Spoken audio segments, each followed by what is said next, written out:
સત્સંગ સ્વીકાર્યા પછી શું વિચારવું જોઈએ? કુશાગ્ર બુદ્ધિનો કોણ?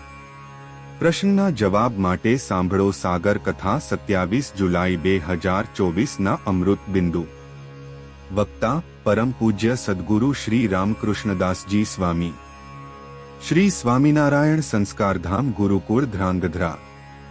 વિચારવું કે સત્સંગમાં આવ્યા જોડાયા તો એ સ્વીકાર કર્યો પછી આપણું અંગ આપણું જીવન એ સત્સંગમાં વૃદ્ધિ પામ્યું કે ન પામ્યું, કે પછી આપણે એમનેમ પડ્યા છીએ.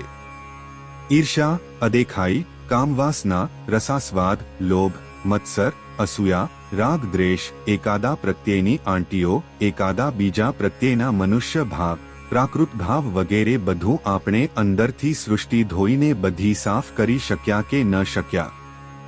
યુવાન અવસ્થામાં ભગવાનના ભજન કરવાનું અંગ બાંધો તો પછી વૃદ્ધા અવસ્થામાં વૃત્તિ સંકેલીને ભજન થઈ શકે, નહીતર ન થઈ શકે. ઘરડા થયા પછી તો અપેક્ષા ઓર વધે ઘટે નહીં. સદાય ભગવાનને સાકાર અને પ્રગટ માનીએ તો બીજી બધી સમસ્યાઓ આપણી ઘાટ સંકલ્પની વિચારોની એ બધી સમસ્યાઓ આપમેળાએ દૂર થઈ જાય, એનું સમાધાન થઈ જાય. ઘણી વખત ગંગાજીમાં સ્નાન કરતા હોઈએ પણ અંદર તો બધો કચરો એમનેમ ભર્યો હોય. સ્નાન કરીને દેહ પવિત્ર કર્યો પણ અંદર હૃદય પવિત્ર થયું કે ન થયું? હૃદયમાં રહેલા દોષોનો, વિકારોનો, માન, અહંકાર, મોટપ, મોભાનો એ બધો વિકાર ધોવાણો કે ન ધોવાણો? કોઈનો ઉત્કૃષ્ટ તો માણસ સહન ન કરી શકતો હોય, શંકા કુશંકા બહુ થતી હોય.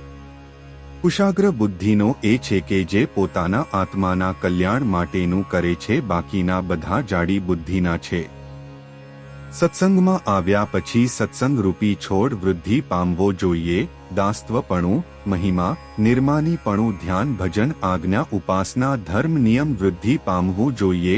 વૃક્ષના ન્યાયે વૃક્ષ વૃદ્ધિ પામે ત્યારે એના મૂળ ઊંડા જતા હોય એમ ધ્યાન ભજનમાં જ્યારે આપણું અંગ વૃદ્ધિ પામે ત્યારે આપણા નિષ્ઠા, સમજણ, સમર્પણના અને ભગવાનના સ્વરૂપની ઉપાસનાના મૂળિયા ખૂબ જ ઊંડા જતા હોય છે. એ કુશાગ્ર બુદ્ધિનો છે. ધ્યાન, ભજન, પૂજા, ભક્તિ, સેવા, પરિચર્યા જેટલા ભાવથી કરીએ એટલું અધિક ફળ મળે. શુદ્ધ ભાવ હોય તો ઠાકોરજી સેવા ખૂબ ભાવથી સ્વીકારતા હોય છે. વિદુરજીની ભાજી અને જીવન ભગતનો મઠનો રોટલો ઠાકોરજીએ સ્વીકાર્યો છે.